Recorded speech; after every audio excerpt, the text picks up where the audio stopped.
Welcome to another episode of the Rogue Monkey podcast. We love exploring incredible journeys, digging into life lessons and sharing awesome insights with you. And today we've got a special guest joining us in Rachelle Rogers.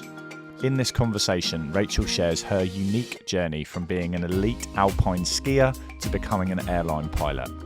We discuss the challenges she faced during her athletic career, including the pressures of balancing academics and sports, the impact of her upbringing, and the transition into aviation.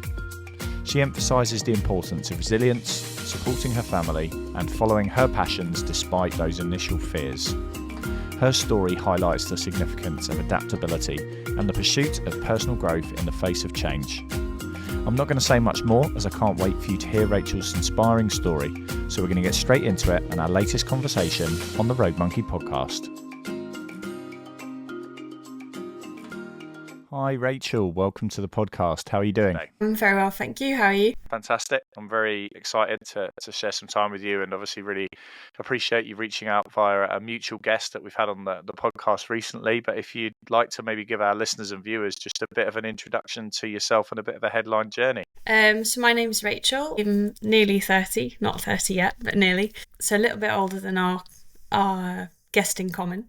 I was an elite athlete for 12 years of my life, competing in alpine skiing, which is very unusual for a British person, I suppose, because of the environment being a key factor in participating in that sport. And then at 19, I sustained an injury. 18.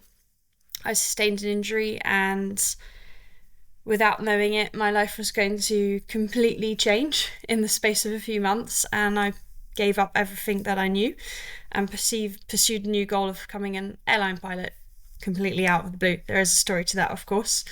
And now I'm doing that. So I've been doing that for 7 years, working for one of Europe's major airlines. I'm currently a senior first officer, working towards becoming a captain. And on the side, I work for an organisation called Athlete Interactions. Okay, so I think there's lots of different threads to explore there, but let's talk about those early years. And I guess sport obviously teaches all of us so much through our lives, but alpine skiing, certainly from a British point of view, isn't the common conversation that I'm having. I know I had a snowboarder back on my second season, I think, but it'd be really cool just to, I guess, hear how that started, and then I guess that journey before we head into some of the airline stuff. So my story with alpine skiing is very, we do have British alpine skiers, but my story is kind of even more different in the sense that so my parents, before I was born, did go out and ski, and they went to a ski show, and somehow they got a flyer through the door, like advertising these flats, and they were just like, they actually said they were my age now, and they just went on a whim and were like, let's just get a flat in the Alps, why not? And they did that before they got a house in the UK, which was mental, but that was setting up the scene for me to then go, because of course, accommodation is a big thing when you're coming from abroad to go skiing, and so that home was there, and essentially that's actually more home to me than the UK is, and I realised this recently when I got to revisit it during Christmas. And so we went on a lot of ski holidays as a kid, and we didn't spend Christmas in the UK, and I started to become very obsessed with the local ski club, because they had these very cool jackets, and I was saying, Mummy, I want that jacket, and I just kept begging to be in ski club. So after years of me begging, they started to look into it, and then they realised, if she's going to be in this ski club in France, she has to speak French, and she's going to have to live out there in the winter, and how are we going to do that? So they looked into it, and when I was 8 years old, with sort of limited French really, I was thrown into French school over the winter periods, and that's how my ski racing career began, basically. It's fascinating. I'm hearing lots of different threads there, because I'm casting my mind back to the first 2 seasons, and we had one of the executive directors for England skateboarding at the time came on. This was before skateboarding made its Olympic debut, and she grew up in France, talking about the counterculture sports and how it's just so different to what it is in the UK. And then, the second season, we had Katie Ormerod, who obviously has done exceptionally well on snowboarding, and again talked about the fact that her family exposed her to it. She was actually near a dry slope, but it was the family going abroad and all those sorts of things that were the real kind of kickstart into it. So at what point did it go from, now you've got the jacket, to, oh, actually there's more to it than this? Because obviously that's really young, to move away and leave, I guess, the safety bubble of being at home at the time. So what was that experience like? What did you take from it? And then let's talk through perhaps those teenage years and when it kind of probably got more serious. So to get into ski club, because at this point, like when we committed to me actually living out there for the winter, my dad stopped working. He came out with me to live with me, and my mum stayed in the UK to pay the bills, essentially, which is quite unconventional as well, I guess. And I had to do a test to get into ski club, so I had to ski. Now, when I was in ski school the previous years, everyone had kind of said she's got potential to go all the way, like she can make it to the World Cup, which is a lot to say when you're 6 or 7 years old. Spoiler alert, I didn't make it to the World Cup, but that's okay. And I competed in a race the previous year when I was 7, which is like the national championships of the ski school. And I was the youngest athlete by about 5 years. So I did quite well. Was nowhere near the podium, but considering the age gap, I did quite well. And that's when my parents were kind of thinking, oh, she's actually quite good at this. And then when I did the test for ski club, they were also quite impressed. And then my first competition with ski club, I won. So that's when we were suddenly like there's a thing here. And at the time, it was just, for a few years, it was just having fun, basically. When I was at school there, we'd get Wednesday afternoons off from school. I'd just go home, go to ski club in the afternoon. On the weekends, I was skiing Saturday and Sunday. So it's just, when you're living out there, it's just part of your lifestyle, and everybody skis, and that's just that. So it's very different to the UK. Interesting. We had again, I think it was before the festive period, but we had a lady on was talking about protecting our winters and how that's actually a real challenge for a lot of the, I guess, more traditional places that have grown up having snow on their doorstep and all those sorts of things. And I guess, being that bit older now and having seen that journey across a couple of decades, is that something that you've noticed as in terms of the changes that have happened to the ski culture and the resorts in the way that we're not getting perhaps the traditional snowfall we used to have? Or is that something you've come across yet? Having been away for essentially 10 years, I do notice it. Because I remember as a kid going to school, I'd have to walk 15 minutes to the bus stop, and maybe twice a month there was a massive dump of snow, and those dumps would last a few days. But as I got older, I noticed that was less common. And I remember one year, actually, it didn't really snow. It was cold, but it didn't snow. And in my last year as an athlete, I was in Austria, so not in France. So it's not as high up where I was, but it did not snow until the 3rd of January, something like that. So we had no snow. And there were like loads of competitions that I was trying to do because I was trying to qualify for World Champs, and the time was ticking and there was just no snow. And I was like, there's no competitions for me to do to try and qualify for World Champs in time. And that was really, really hard. And then now, like when I went back at Christmas, we had a massive snow dump the day I arrived. And I was talking to a guy in a restaurant because we just arrived and we were like, really need to go to the toilet, basically. And my dad and I was having a chat with him, and he was saying, yeah, it's not snowed like this in 3 years. And I remember thinking, well, as a kid, this was kind of happening fairly often. Yeah.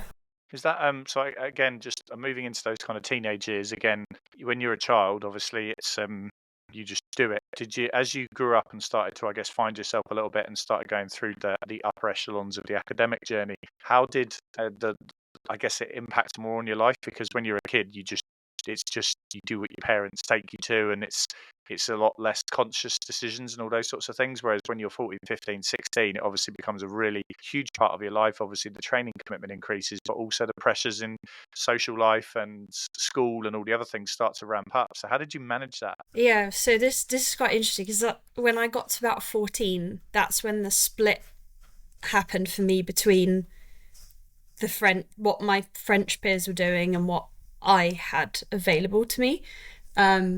Because in France, had I been French, I was ranked in the top 30 in the country. Then you go to a special school. I was even like almost good enough to try out for the top school where the top 6 athletes go.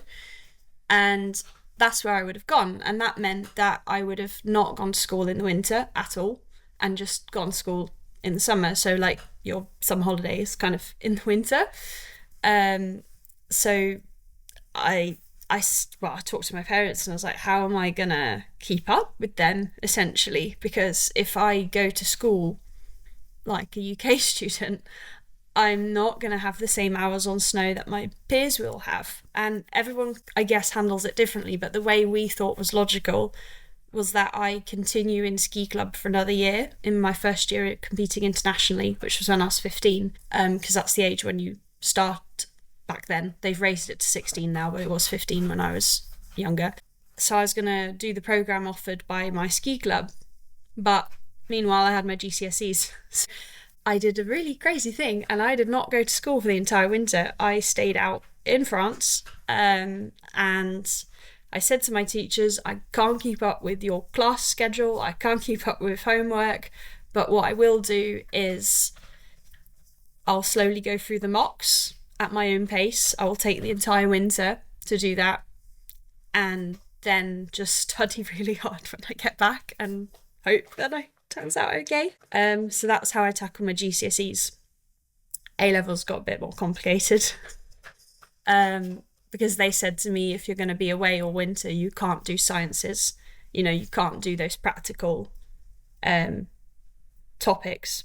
So we had to think. French was an obvious one. Then we discussed PE because, I'm doing sport anyway. So it kind of made sense from that point of view. I was always very good at school in geography. So I did that, and then I did philosophy. So I kind of picked ones that were broad, but there were like either I was really good at or they could fit in with what I was doing. And then I had the crazy idea. I said, I'm going to do my A-levels over 3 years with the idea that I would finish with 4, but actually in time we adapted and I just did 3. The first year was really, really hard because I was trying to qualify for the Youth Olympics, which was a big goal of mine whilst doing my first year of A-levels. So we just focused on, because back then, I don't know how it is now, but we had AS and A2, so we focused on French and PAS. And then the following year I was to do geography and philosophy AS along with French and PE A2. And then in the last year I would do philosophy and geography A2. But I actually decided in my last year of school, I said, I don't want to come back to school for another year. So I said, I'm just going to do geography and I'll study it independently. And that's that. And that's what I did. So again, I'm fortunate enough, we're at well over 110 episodes now. We've sat down with some incredible people. And back in, I want to say episode 1991, we sat down with an organisation that does digital schooling. And predominantly, or a big chunk of their students that they look after are athletes, predominantly ones that travel. So you still have a syllabus, you still have, all the way through to kind of A-level options available, but it's completely online. It can be delivered on a laptop. It can be morning, evening, daytime, weekends. And the whole concept is that you take a young athlete that's got pressure put on them and you remove the rigidity of the school program, and then you go, right, what would work very specifically to that individual, and then build it around them.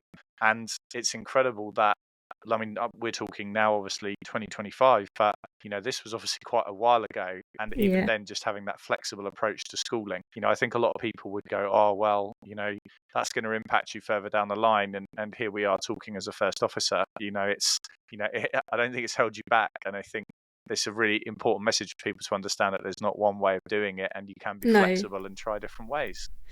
Yeah, and I was very lucky that basically my head teacher was very supportive, and she said as long as she keeps achieving good grades, she can kind of just do what she wants. And that was always the deal. It was like, you can go off skiing and be away from school as much as you want, but as long as you're still performing in your academics. And for me, that was really drilled in from my dad as well. He really values education, because he said no one can take away your education, but your sport can be taken away from you at any moment. So I think that importance on the education what came from my parents. And yeah, there are some times when you kind of have a bit of a battle with that if you're struggling, but I really value that they taught me that, because that's actually what I needed when I retired. So let's just talk about the kind of latter years then, and obviously moving or transitioning, should we say, out of the sport. You know, we've had many athletes across the world on here talking about what a challenging experience that is, finding a path to what comes next, but also drawing upon all the lessons that you've taken from that sporting journey, the discipline, the attention to detail, the ability to work towards a goal, and apply that in what comes next. So do you just want to talk us through that transition period and how you managed that and also found the path? Because when you've been on a chairlift for a very long time, that kind of does the direction for you, whereas actually going out into the wider world, it's suddenly, you can feel like sometimes your compass isn't quite sure which way it's pointing. Yeah, so after I left ski club when I was 15, I left because I had a very bad coaching situation, and my parents kind of had enough then. Like, we spoke about it recently actually, and they didn't really know what was going on, and I didn't know what it was either, and I didn't talk about it, so we had to look for something else. So that structure that I'd had with ski club had been really excellent for many years, except that last year. And so we were like, well, where do we go? I'm British, I can't do the French system, what do we do? So then we started looking at the British ski team. So then I did a year with the British ski team, but that didn't serve me because I did no schoolwork the entire winter when I needed to be doing schoolwork, because I wasn't in an environment that focused on that. So then I realised that didn't work. Yes, I still went to the Youth Olympics, but my ski results were very poor, and my academics, I had to work really, really hard in like April and May when the ski season was over just to kind of pass. But I actually did way better than I thought, so that was nice. And then so then the following year we're like, well, now what do I do? Because clearly this didn't work, let's try something else. And we found they'd started setting up 2 ski academies, which were run by 2 British coaches, and they had the structure of the school. So in the afternoon, I actually would go to a physical school with my teammates who were in school and do school for 3 hours, which was great because that gave me the structure. We were all doing our different thing, but someone was there supervising, making sure I was sitting down and doing schoolwork, which I didn't have the previous year. And then after that, I realised that if I wanted to progress to a higher level, I needed a different training structure on the skiing. So, and the school was less important because I then only had one subject, which was geography. So we then looked for something else. I remember that I thrived really well in France, so because I'd gone away to Austria for 2 years. So then the following year we went to France, I found a new structure, and that did work really well. And I made massive improvements both in my last year in Austria and that year in France. But then once again, things just were not quite ticking the boxes for what I needed. Because in skiing, when you progress to Europa Cup, which is like the B circuit, and then the A circuit is World Cup, you need injected snow, which is where they basically put water into the snow and make it ice. And that's what you compete on. And I wasn't training on that. So I was kind of saying, well, I competed in Europa Cups. I'd seen this ice. I was like, how am I going to train on that? in this current setup. So there was no clear path forward. And in my last year, I then didn't have the school. So I was a full-time athlete for the first time in my career. And it just didn't work out. Like, for one reason or another, it was awful because I knew I'd made progress, but I mentioned that there was lack of snow at the beginning of the season, and I then was trying to qualify for world champs, and I was like the equivalent of less than 100th of a second away in terms of world ranking points. But because all of the cancellations, I had a period of 7 days to try and get a result, which is insane. And I didn't do it because of the pressure, and like there was like I think over 100 people trying to compete in the race because all the other races have been cancelled. So it was like race after race after race after race, no results. And if I went slower, I'd finish, but it was not a result. The previous year it would have been a result, but this year it was not a result. And I was like getting more and more frustrated. And then one day in March I was training and I got into a bad position and I did recover, but my knee instantly hurt. And I was like, that's it. I knew that was the season over. So I started rehabilitating that injury and I had every intention of coming back. But once again, there was this whole question of, well, now what? Where do I go? So I actually started looking at the military because I know that there's athletes in the military. So then I started looking at like the Navy and the Army and the Air Force, and then I kind of was looking at all the jobs and I was like, oh, pilot sounds cool. So I applied for that, and in the meantime, my parents kind of said, well, if you're going to be applying for this job, shouldn't you at least try and fly, see if you like it? So they got me for my birthday, they got me a trial flight, and I was absolutely terrified the first time I flew a small plane because I'd only ever been on like big airliners, and then you're suddenly in this thing that quite honestly looks like you'd find it in a landfill. Like, I hated it, and I was so terrified. And I had this whole like, at that point I dreamed of becoming a pilot and I had my whole career suddenly planned out, and then like I got in this plane and I was completely terrified. And then my mum worked nearby, so I text her and she came out of the office to come and give me a pep talk. And then she said, Rachelle Rogers, you're going to get back in that plane and you're going to give it another go. She said, you don't give up on the first go. And I was like, okay. So she said, tell them how you felt and how you found it, like the flying school.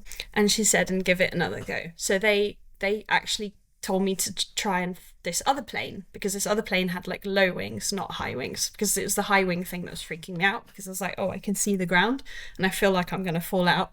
So then I went in this low wing aircraft, and then I started to enjoy it.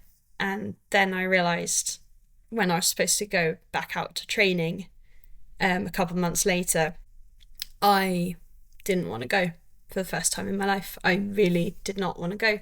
And that was when I realised, no, I don't want to be a skier anymore. I'm going to be a pilot. And that was that. It's interesting around kind of following that instinct and following your passions, because I think a lot of people maybe suppress that and go, here's what I've been told I should do, this, etc., etc.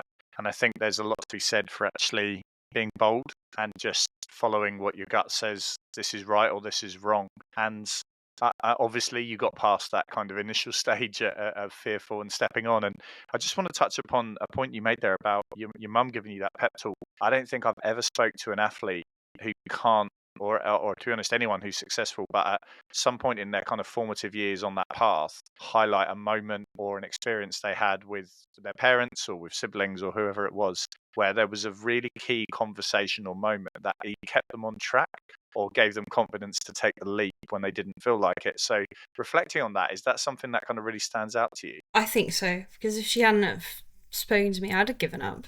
Like, I'd have been like, I'm not made for this. Like, I'm terrified of this.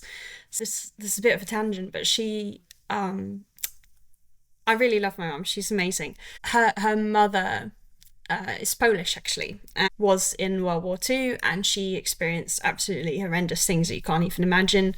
And she just, I would say that my resilience comes from my grandmother via my mum, because obviously my grandmother raised my mum raised me.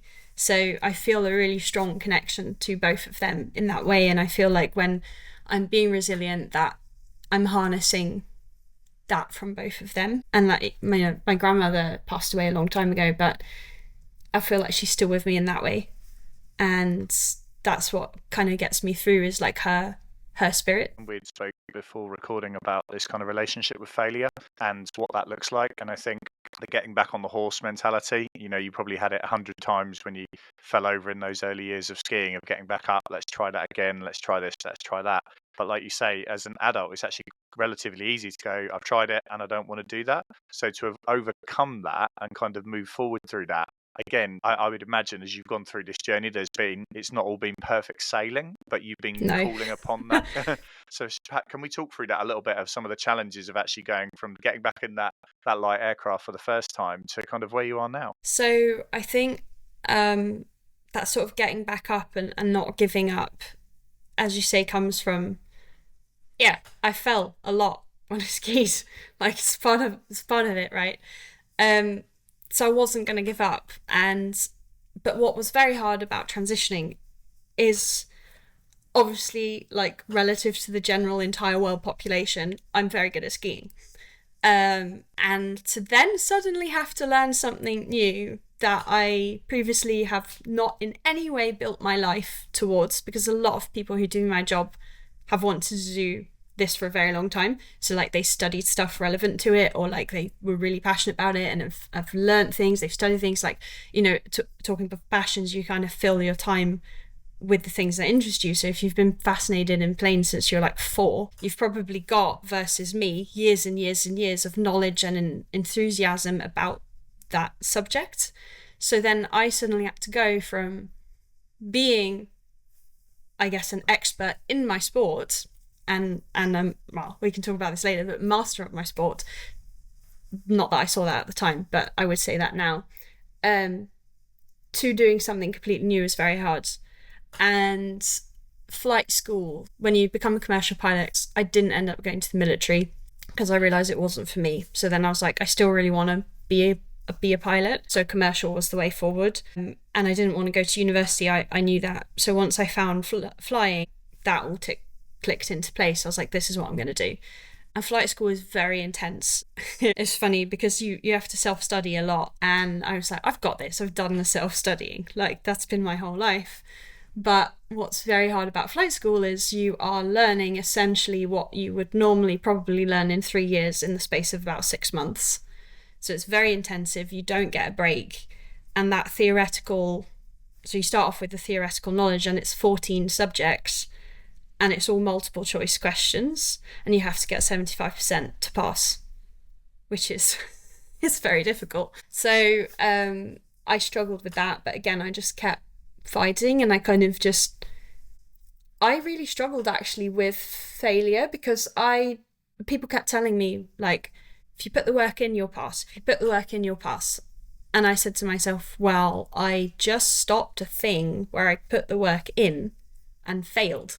So I said, I'm not going to pass. Even if I work really hard, I'm not going to pass. And I told myself that. And now I'm like, why did I tell myself that? But it's because that's what I'd come out of, was that I've given this sport everything and I failed. So hard work doesn't necessarily, to me at the time, hard work doesn't necessarily produce results. That's what I'd learned. So I had to try and break that over time. And I've sort of restructured that belief into being proficient, because that is what being a pilot teaches you. It's like, you don't have to get 100%, you don't have to win, you don't have to be the best, you just have to be proficient, and that is enough. And that's what flying has taught me, is that feeling of being enough, and that failure is okay, because it will happen. Because funnily enough, I'm not an autopilot, and even the autopilot does make mistakes. Because it's a computer essentially, or several computers. So even pilots, we make mistakes, we do fail, but it always comes back to that. I just have to be proficient, and I can be a 20,000 hour captain or a 20-hour first officer, but both of those people can be proficient relative to their experience. And that's what I really love about flying compared to sport. I'm going to pick up on something. So correct me if I'm wrong, Rachel. You went to the Youth Olympics as an athlete back in your skiing. So and the reason I say this is because, I've worked with athletes that have dreamed of, whatever it is in sport, but they have quite lofty goals. Fortunate enough to work for a 3 times Olympic champion, but a lot of my team are national finalists, national medalists, Commonwealth medalists, world medalists, and it almost doesn't matter where they've got to. When they stop, there's always the sense of it wasn't enough. And I find it fascinating because as an athlete that didn't compete for my country, and I'm sure many other young athletes out there, if you'd have said at 10 years old, you will go and compete at a Youth Olympics and explain to them what that meant, you'd have taken that. And it's fascinating how we define the win, of what the win actually is. This summer there was plenty of incredible stories, last summer now, at the Paris Olympics, of athletes that win or didn't win and talked about what the win actually meant to them. And one of our former guests, Kath Bishop, talked quite extensively about, how do we define winning and what does that mean? And has your relationship, you've alluded to it already, but it's changed and it's evolved in terms of your perspective on things now. But when you reflect back on your sporting journey now being a bit far removed from it, do you see what you did with, more kindness to yourself and what you actually achieved instead of seeing it as a failure? Yeah, so it's funny you talk about what is winning, because it was just after I started my job, I was watching, I really hope I'm getting the year right, I was watching the 2018 Olympics, I think, and I was kind of like talking to somebody and I said, it's funny who wins a medal at the Olympics, like how it's not the person you'd expect, versus how much it's also funny who doesn't win an Olympic medal, right? And the then current, the at the time greatest athlete of all time, female athlete of all time in my sport, she retired, and what triggered the sort of reflection for me was that, so she has something like, off the top of my head, 82 World Cup wins, multiple World Championship medals, multiple Olympic medals, multiple overall titles in the sport, which means a bit like Grand Prix in Formula One, so you win the overall title. And she wrote this long post saying how she failed. And I was like, well, if she's saying she failed, what does that mean for people like me who didn't even make a World Cup start? And then I started thinking, and I was like, when we talk about the people who are the best at the sport, they, there's a lot of talk about how they work the hardest, or, they're the most this or the most that. And I'm like, well, I still worked really hard. So does other people. It's just that they're just that bit better at it than the rest of us are. And I think that's what makes the difference between that level of athlete and people like me. So then I thought, well, what do my results mean, and how does that tie into my identity? And I realised now, it's been 10 years since I stopped competing. I realised that, I don't really talk about my sports results with people. No one ever asked me also, they know I was an athlete, but they don't ask, did you go to the Olympics? It just becomes talking about where I went or what I did and things I saw, and my relationship with the sport now. It's not about what I actually achieved. So then I started to realise that actually my wins or my successes in sport are the things that it made me, and how those things are what I've taken forward into all the other identities, if you can call them that, that I have in my life now. I know now when the athlete is showing up, in her behaviours. So she's still there, that athlete, she's still here, but she's not always showing up. But when she does show up, I really appreciate her, and I kind of say thanks. And because she made me who I am today.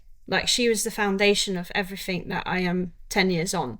So yeah, it's like you then shift the what's worthy to you as to who you are intrinsically and authentically, not what the athlete achieved on paper. See, that's absolutely fascinating because I think, and it's part of that, I'm sure, is age, wisdom and perspective, which, we all get as we get older. We become a little bit more philosophical and a bit more, reflective on things. But equally, I look at the volume of athletes that say both things at the same, on the same athlete says different things, but on the same results, if that makes sense. So what I'm getting at, if you go back to 2008, I remember watching Michael Phelps win 8 golds in 8 days at the Olympics, but he only, and I say only in inverted commas, broke 7 world records. And in an interview, not that, I think it was the week afterwards, he'd said it would have been nice if it would have been 8, and it was like, and that's still not enough. And yet, reflecting on when he retired in 2016, and obviously he's now got, I think, 4 kids and married and a very different life and is much wiser, I guess, having reflected on all of those sorts of things and the understanding of protecting your family and being a good parent and all those sorts of things. It's really interesting how time, even though the actual event doesn't change, your results haven't changed in the last 10 years, where you got to and all the experiences you haven't changed, but the way you reflect on those, your perspective on those experiences has evolved. And I want to, I guess, lean into a little bit of, I guess, first how you got involved in athlete interactions, because I think there's a hell of a lot of athletes that, whatever level it is, even if they, county level, regional level, national level, whatever it is, can get to points in their journey where they feel like they are defined by the external metrics and they don't value their inner self. So how did you first come across that community? And let's just talk a little bit about that, because I feel like we're pushing on that door already here. So Amber Keegan, who's previously been on the podcast, anyone listening, if you haven't listened to it, go back and listen to it. She's a very amazing human being. So we met. So we were both athletes on TAS, or I was previously, and she was at the time. And I got an email one day inviting me to come speak at the TAS conference, and I was like, "Why are you asking me?" I looked at the other people and it's like, oh, Olympic medalist or blah, blah, blah, blah. And I'm like, why are you asking me to come? But I thought, okay, well, I'll go. Amber actually hosted the panel conversation because I think I was on a panel with 4 other athletes. And then we were all sat on the same table and we just had chat. I got on really well. And then I got another email a bit later asking me to join the TAG, which is like the Talented Athlete Advisory Group, from the perspective of an alumni, because they'd never actually used an alumni to be on this group. And Amber was the chair at the time, so that's how I got to know her a bit more personally. And then she left TAG, I stayed on for a couple more years, and then that kind of came to an end because I felt like I'd kind of given it all that I could and that it was time to move on, and I'd felt this sort of desire to create a mentor scheme, because in flying we have something called Pilot Peer Support Program, which came about after the tragic German wings accident, because they realised pilot mental health needed addressing. So they created this peer support program, and I thought, why don't we have one of those for athletes? And I tried to kind of implement it in TAS, but it wasn't really easy to implement. So anyway, I noticed Amber set up this thing called Athlete Interactions, and I kind of was like, oh, that's interesting. And then one day I just messaged her and said, hey, I have an idea. I think it will fit into your structure. And she said, it's very funny because I had a similar idea. And that was to create a peer-to-peer support scheme. And that's how what I currently work on, the Athlete Support Network, was born, because we recognised that both from our own experiences, there's things you go through as an athlete that you don't feel comfortable necessarily talking to people about, like your coach or your teammates, because you don't want to show them the vulnerability, and it's like knowing who to trust with that information. And so we thought, well, what if we just create like a mentor scheme where athletes can talk to somebody who gets their lifestyle because they've been where they've been or even are there currently, and and just create a space where somebody feels seen and heard. And then when they feel safe to like share what they're going through, then we kind of can direct them towards how to help themselves, or like which organizations to reach out for, because sometimes asking for help can be really scary. But if you're asking for that help from a peer, it might seem less scary, and also helps you with accountability as well. So that's essentially why we created the Athlete Support Network. So I guess now you're at a point where you've got these two things running alongside each other. Do you look back and reflect on maybe the toolkit that both the sporting journey and that transition into the aviation space has given you?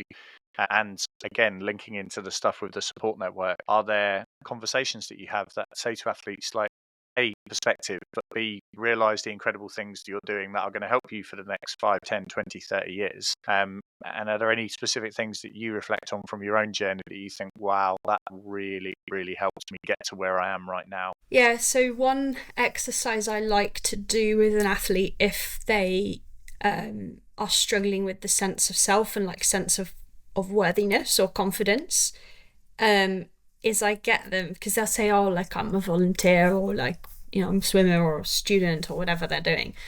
And I'll say, okay, well, what is it about? I said, I want you to go away, like, and next time we talk, I want you to write down all these titles that you have, all these different hats that you're wearing. I want you to write down what skills you have in those roles that you value or that you're good at. And then they'll often come back and say to me next time I talk to them, they're like, there was a lot of repetition. I said, oh yeah, I'll say, yeah, okay. I said, well, what do you think that means? He said, well, that's who I am, isn't it? I was like, yes. And I said, exactly. I said, so that's you that you're bringing to those roles. That's not inherently the roles themselves, because I let my sport really define who I was to the point that it was detrimental. Because at school I was the skier. Everybody talked about me as being the skier, and I was not seen necessarily as Rachel. And I didn't know who Rachel was. I just know who she was as the skier. And so it's like, if I'm sort of going to send a message to people, it's like, don't let your identities or the labels that people have for you or society has for you define who you are, because who you are is who you are inherently, and who you bring to each of those roles, because that person that you're bringing to those roles and those hats, it's the same person. It's just putting them in different situations. So, like I do the Athlete Sport Network, I fly, I was an athlete, I have horses in my free time. So, and I love writing as well. And I volunteered at sports events, and every time I do all these different things, I'm bringing who I am to those roles, not them bringing stuff to me. And obviously through those roles you learn skills, and perhaps maybe like by being a volunteer at a sports event, I'm learning how to communicate more or whatever. So you'll take a skill and kind of mold it. And I like to think of it as like, if you imagine a wooden structure, like a sculpture, and you're the sculpture and you're doing the sculpting to the sculpture. Sport, if you're doing that from a young age, that kind of gives you the rough outline of that sculpture. But as you then transition out of sport and do other things, you're fine-tuning that sculpture into much higher levels of detail, and that's how you will grow and evolve into who you are out of sport. It's fascinating, because if I go back to season, I think 3, we had the first female Red Arrows pilot who was on the podcast, and Kirsty spoke extensively there about the project she was involved in of supporting more women going into the aviation space, and the lessons she had taken from her journey, which was quite an unusual one. Her backstory: her dad was actually shot down over Iraq and was a prisoner of war, and she grew up around that and then still chose to go into that profession herself. But it's fascinating how those experiences do pay forwards, and I think there's a huge amount to be said for that. And again, obviously, when you're 15, 16, 17, figuring all of that out and navigating the athlete journey, you're not thinking about the skills you're harnessing that you're probably going to end up passing on to somebody else. And yet here you are kind of right now. So I guess to kind of pull a lot of this together, now you've been on this journey to this point, like obviously the evolution of the aviation stuff will continue, but what do you see in maybe the next kind of 18 months, 24 months? What does that future next step look like for you? I have no idea because I used to plan and have goals and do this or do that. Now I very much just live in the present day, and I let things kind of pull me in certain directions. So a very good example of this is during COVID. I live not in the UK at the moment. My family are in the UK. So obviously I didn't see them. And I really missed home, and I wasn't working because you can't work from home when you're a pilot, right? So that would be a bit awkward. So I was just here alone. I was away from my family. I grew up with animals actually, and I wasn't able to see them or be around them because we just live in a little flat that we were renting and we weren't allowed to have animals. And my mum probably one of her biggest passions in life is horses, and it's funny how you kind of almost grow into who your parents are. But I thought, well, maybe I can find a horse to take care of, like just for fun and to just get me out the house because I was indoors and I love the outdoors. You know, I did an outdoor sport. I've spent a lot of my life outdoors, so being locked up during COVID was not so fun. So then I started looking and I kind of gave up basically because I couldn't find what I was looking for. I'm not someone who's going to be like, you know, I have to ride this horse 2 times a week. I'm terrified of riding horses. So I was like, I just literally want to pet it and take care of it, and that's it. And I had given up. And then one day I opened my Facebook and literally at the top of my newsfeed was this advert of this lady looking for someone to take care of her 2 horses. And I was kind of like, okay. Then I read it a little bit and she said, oh, I'm looking for someone who speaks English because the online course I do with them, that's in English. And I was like, well, I speak English. I don't speak Dutch, but I speak English. And so I messaged her and was like, hello. And so I arranged to meet her. Anyway, one thing led to another, and I now own one of those horses because circumstances led to that happening. And that's just a really beautiful example of where you just kind of take an opportunity as it comes. Like, why not take it, you know? And it's about following that intuition, because I'm really a big believer in following my intuition, because I think that guides you on the path you're meant to go on, one way or another, even though at the time you may be asking, what's going on here? Like, I was meant to become a pilot. Like, I know that. Even though at the time I was like, okay, this is not skiing and this is not it's not a career in the mountains, which my whole life had been set up to be. But I'm just going to do it because I enjoy it. And it was like with taking care of this horse, I was like, I'm going to take care of these horses because it's giving me enjoyment. Realizing that has meant that I don't set myself big goals anymore. I just kind of go on the feeling of, okay, let's do this now. And it's the same with now that I'm progressing my career towards becoming a captain. Oh, for a few years, I was like, oh, it doesn't even matter if I don't become a captain. I don't care. Like, I'm quite happy being a first officer. It's great. Why do I have to become a captain? But then all of a sudden in the last few months, I suddenly got this feeling of like, no, I want to do this. And I said, I'm going to do it. And it's like that shift in mindset. And it's that power of the stories you tell yourself. Because when I was younger, I was talking myself down all the time and just criticizing, not being enough. I'm not good enough. I'm not as good as this person. I'm not as good as that person. And now I do not compare myself to other people at all. And I just focus on living each day as I am now, and that knowing that the future will kind of take care of itself. That's awesome. And it does make me reflect, because I think back to 2019. I had at the time it was a Skype call when we weren't all using Zoom every 5 minutes. And it was with somebody that I'd met at a World Championships back in 2017, I think it was. And anyhow, the conversation was a really rich catch up. And the guy was like, hey, you should do a podcast. He was based in Michigan at the time. And I was like, ignorantly, what's that? And within the same 4 weeks, I'd had a bit of a rant in a lunch queue at a conference. And it turned out the person I was ranting to was the CEO of the organization hosting the conference. And anyhow, we had this really fascinating conversation about journeys and trying to change things and finding your path and all those sorts of things. And he said, you know what you are? You're a rogue monkey. And I remember coming off the back of those 2 quite unusual events and over the Christmas break in 2019 thinking, maybe there's something in this.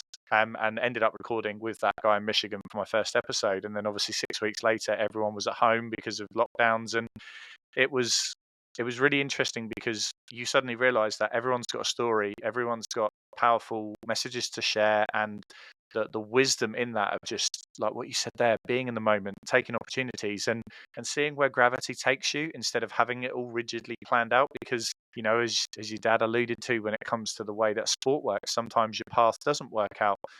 Back on I think maybe episode 80 something, we had a guy called Jonty on, who was on an England rugby pathway, and at 21 crashed his car and lost a leg.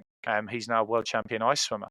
And I think it's your path. That's the point of this kind of road monkey journey, is sometimes like you don't have the path planned out, and that's the point. And that's okay. Like, that's totally okay. Yeah. Because I think that's what, when you're an athlete and you retire, or you didn't achieve what you were set out to achieve with sport, it's like, yeah, now you have to let all of that go, and it's okay to not know where your life is going to go, but just be authentic, stick to who you are, and go with the direction you're being pulled in. If you're stopping from sport, it's happening now for a reason. Like, there's a reason you're stopping right now. And for me, I'd say I didn't have a healthy relationship with my sport at that point in my life. Like, it was not healthy. And when I retired from sport, I actually had 3 counselling sessions. And within those 3 counselling sessions, I decided I was going to retire from sport, because essentially I came up with this idea of like a parachute was holding me back. And I drew out a skier like on a piece of paper. And then I drew this parachute. And on every single string, I wrote what was holding me back from being the fastest I could be. And every single one of those things at the time, I was like, I can't let those go. I'm not able to let those go. So I was like, so that's it. I'm done.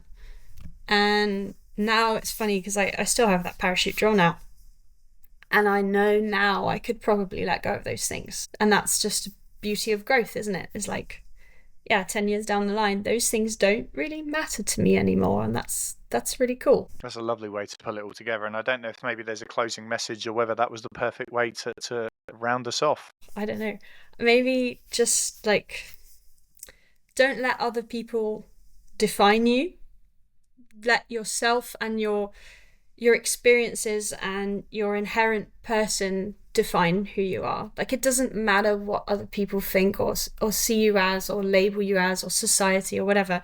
Just really try to go within yourself and find who it is you are, and let those things guide you in your life, because then you'll do the path you're meant to walk on. That's wonderful. And there's so many things obviously with the community and the network that you're involved in, that obviously we'll link in the notes, and we'll obviously link back to Amber's episode as well for people that want to hear a little bit more about that. But Rachel, it's been fascinating, because everyone does have their own journey, and I think often when we look at the headline information, we can go, I can figure out how this conversation may go or may not go. And this is now the 5th person I've spoken to who works in aviation.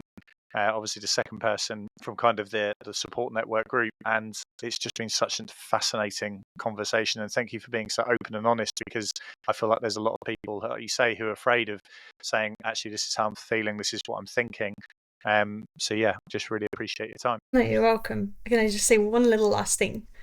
And it's that sharing and that vulnerability that cultivates connection with other people, because it helps people see the human. And it's then that human-to-human connection, as opposed to like athlete-coach, athlete-athlete, or whatever. Yeah. People first. We'll take it. Yeah, right. People first. Yeah. Thank you so much. Thank you.